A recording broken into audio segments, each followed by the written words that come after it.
Well, ladies and gentlemen, welcome to my official NRL stadium rankings for the year 2024. In this video, I am going to be going through all 28 stadiums that hosted an NRL game this year and ranking them all the way from the worst one at number 28 through to the best one at number 1. And I am only going to be ranking the stadiums that are scheduled to or have already hosted a game in the 2024 NRL season. And let's kick things off with number 28, the worst stadium to host an NRL game this year. It is Carrington Park in Bathurst, New South Wales. This stadium hosted the Panthers vs Tigers game earlier this year. It is a typical country Australian ground. You do just have the one grandstand, holds around 1,000 people. The one thing I will say is it's quite scenic. You do have those nice trees around and some good views of the town. Number 27, it is Salter Oval in Bundaberg. It's hosting the Bulldogs versus Dolphins match next month. Again, a typical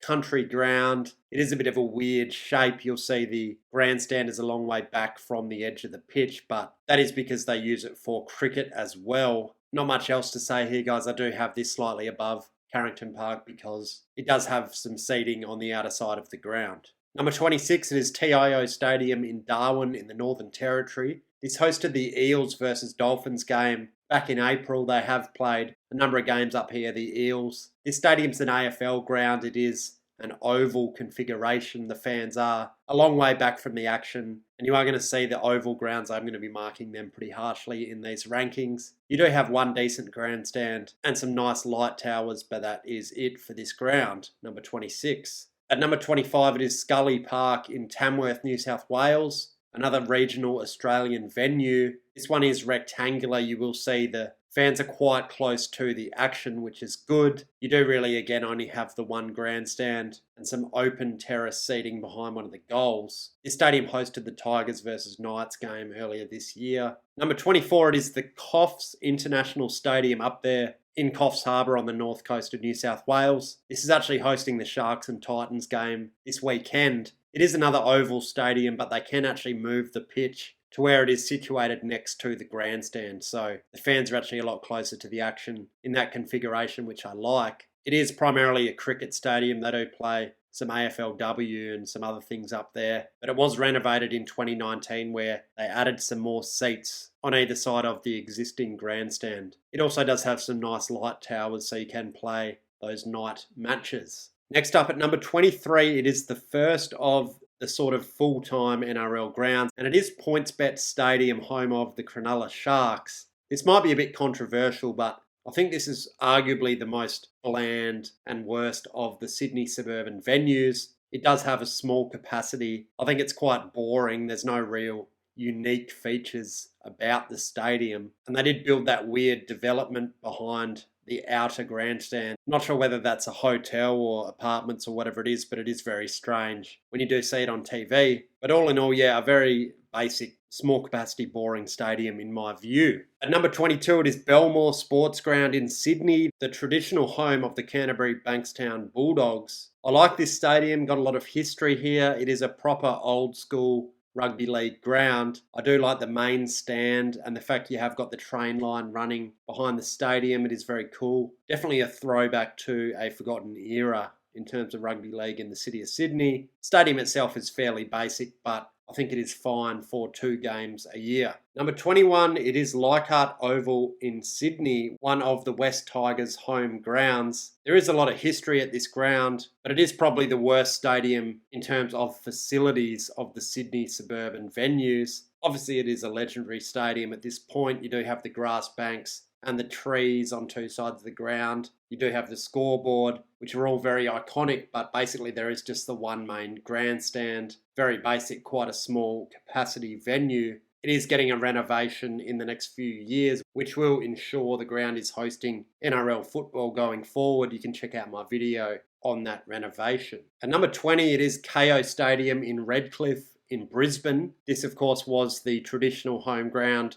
of the Dolphins before they were promoted into the NRL. They do still play a couple of games a year here. I kind of wish they played a few more games here because it means they are playing in their neck of the woods. But they do draw pretty well at Suncorp Stadium, so you can't argue with that too much. The stadium itself seats about 10,000. It is pretty basic. You do have seating built up on three sides of the stadium, and then behind the goal you do have the Leagues Club or the training facility, whatever it is. You are fairly exposed to the elements in this stadium. There isn't a lot of cover in terms of an overhang or some sort of canopy. At number 19, it is Apollo Project Stadium in Christchurch, New Zealand, there on the South Island. This did host a Warriors game earlier this year.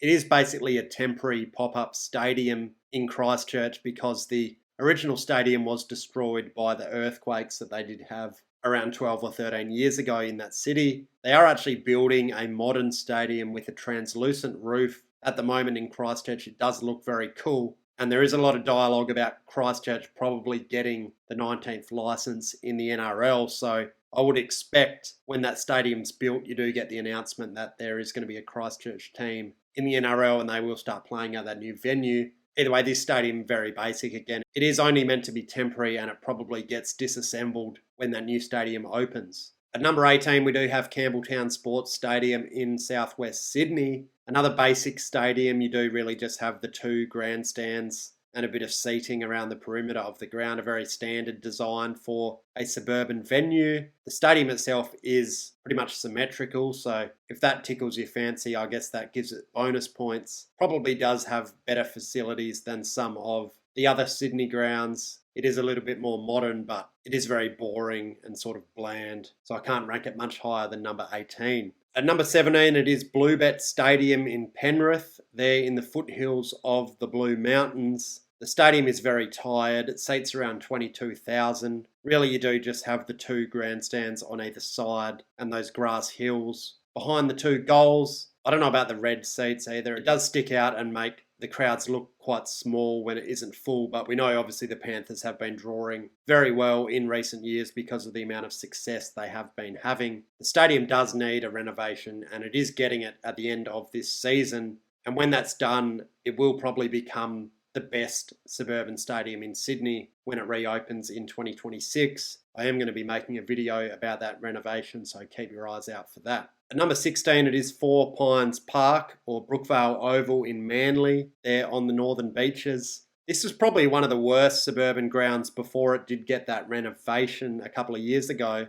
But since they've done that new northern stand behind the goals, it actually has modernised the ground a lot. It does look a lot better, a lot more modern. They did add some corporate hospitality and a big overhang, so you are protected from the elements. You do still have the grass banks on the outer side and a bit of a mishmash of older grandstands, which is cool, but they did a good job with this renovation. I do like it, and it does put this stadium in at number 16. Number 15, it is Nestrata Jubilee Stadium, Cogra Oval. This stadium's fine. It does have a good mix of grandstands and grass hills, so whichever you prefer to do there, you can do it. They have built it up quite a bit around the majority of the ground. I don't love the oval shape, but when you look at it, it is actually quite close to the action in terms of the seating. I think the seat colours are kind of boring. It is a bit bland, but it is probably one of the better suburban Sydney venues in the NRL.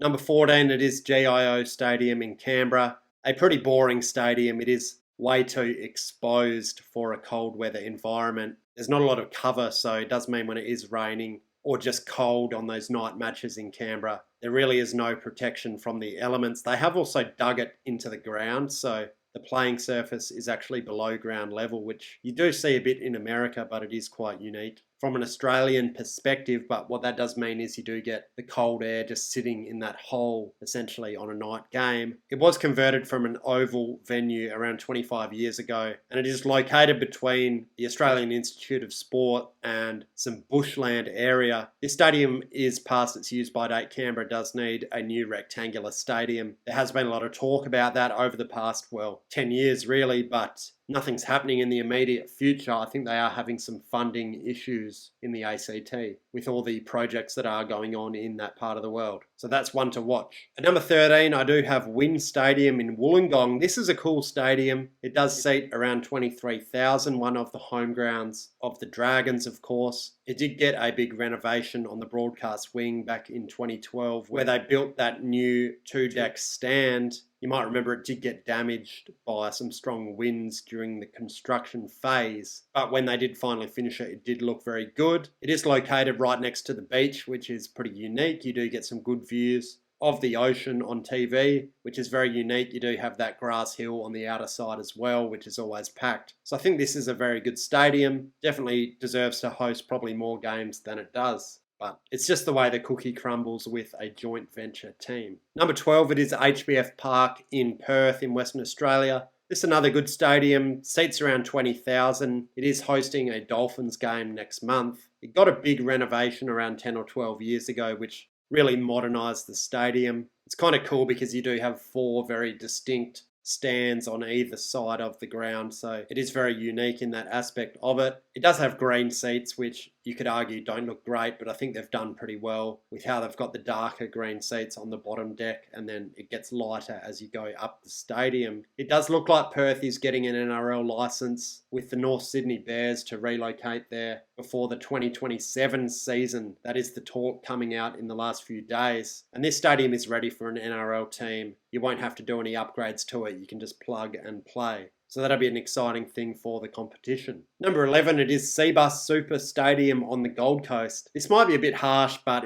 to me, it's just a very boring, bland stadium, very generic. It was built in the year 2008, and the construction cost was actually very cheap, only $160 million. The stadium's definitely quite modern. As I mentioned, the interior and the exterior are pretty boring. It reminds me of like a tent or some sort of marquee that you'd see at a show or a festival or something. Just looks very cheap to me. I guess you could argue the Titans aren't the most interesting team, and it's located sort of out of the way of the Surfers Paradise and central areas of the Gold Coast. They built it near a swamp area, so it's definitely not right next to the beach or anything like that. The one thing I do like about it is the roof. They did a good job with that, but it does look better from the inside than it does from the outside. At number 10, it is Go Media Stadium in Auckland, New Zealand. Of course, this is Mount Smart Stadium, home of the Warriors. It's fine. Seats around 25,000. We do know the Warriors are on that crazy sellout streak at the moment. League, from all reports, is booming in New Zealand. So I think you could argue this stadium deserves a renovation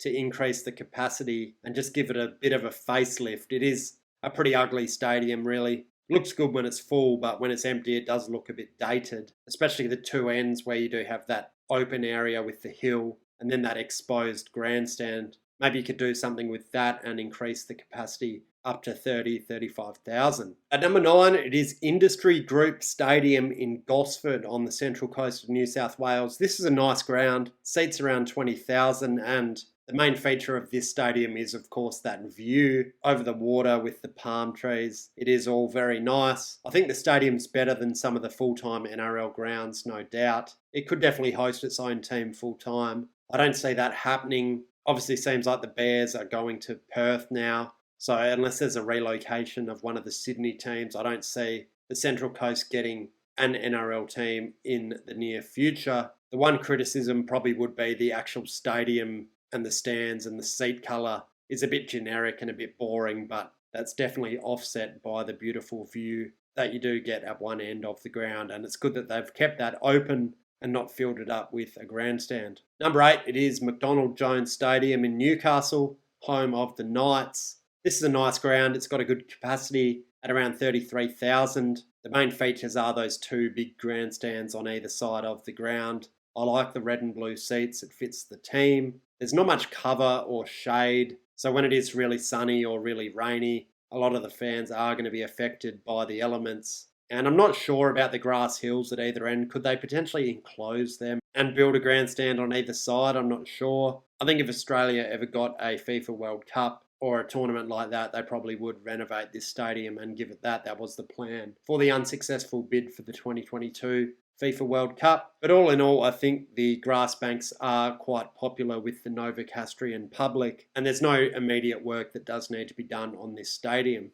At number 7, it is Accor Stadium in Sydney, of course, Stadium Australia. I found this very hard to rank. When the stadium's full for the grand finals and State of Origin, it's definitely very good, but it is just way too big for NRL games. When they've only got 10 or 15,000 in there, it's a really bad atmosphere. It looks terrible on TV. The fans are seated a long way back from the action because it is a multi-purpose stadium. Stadium itself is around 25 years old now, so it is getting to the point where they either need to bulldoze it or give it a big renovation. That was the plan prior to the pandemic, but obviously the governments have cut down on spending because of that situation. I did make a big video about this stadium if you are interested in learning more about its history and the proposed renovation, but I've only got it at number 7 for now. Number 6, it is Amy Park in Melbourne. Another unique stadium, very modern. It did open back in 2010. Seats around 30,000 people. The most iconic part of this stadium is obviously the roof, where you do have that bubble design with that membrane on the outside that does light up in different colours. I think they took inspiration from Allianz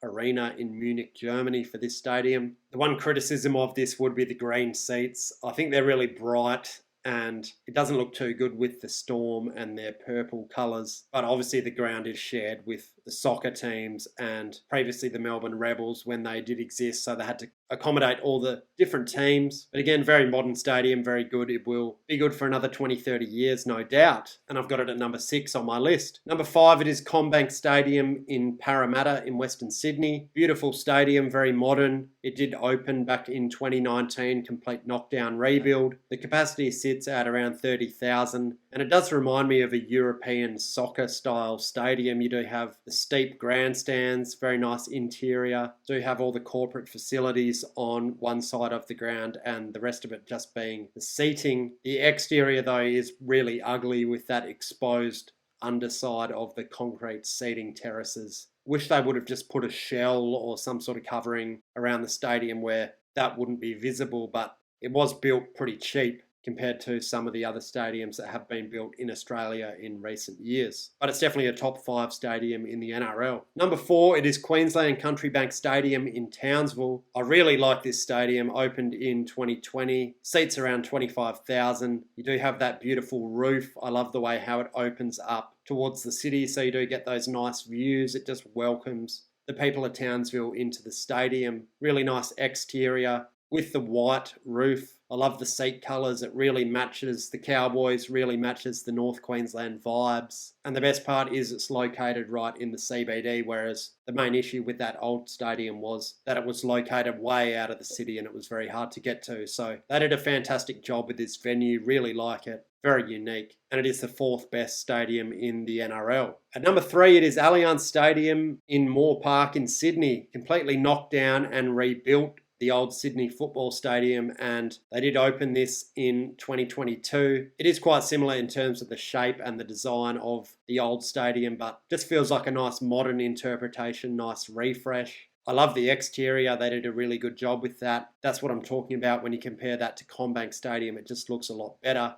Beautiful modern roof covering all the seats. I'm glad they didn't fully enclose the stadium, but the roof looks fantastic. The only query I'd have with it is the seating patterns where they do have those circle, swirly looking designs. It's quite distracting when the stadium is not full. But all in all, fantastic job, and it is the 3rd best stadium in the NRL. At number 2, it is Allegiant Stadium in Las Vegas, Nevada, the Death Star. And again, I found this quite hard to rank. In terms of facilities, it's definitely the best stadium that hosted an NRL game this year. And you'd hope so because the construction cost was 3.3 billion Australian dollars. You do have the semi-translucent roof. You do have the window looking out towards the strip. It does seat 65,000 people, but I did have to mark it down because A, it's not a rugby league stadium, and B, the pitch was non-regulation size. They had to make it narrower and shorter because obviously it was designed to host American football, and you don't have any rugby league heritage or history at the stadium, so I did mark it down for that, but certainly a clear number 1 in terms of facilities. And the best stadium in the National Rugby League, no surprise, it is Suncorp Stadium in Brisbane, Lang Park. Iconic rugby league stadium, the most famous rugby league stadium you would say. Seats around 52,000, it hosts Magic Round,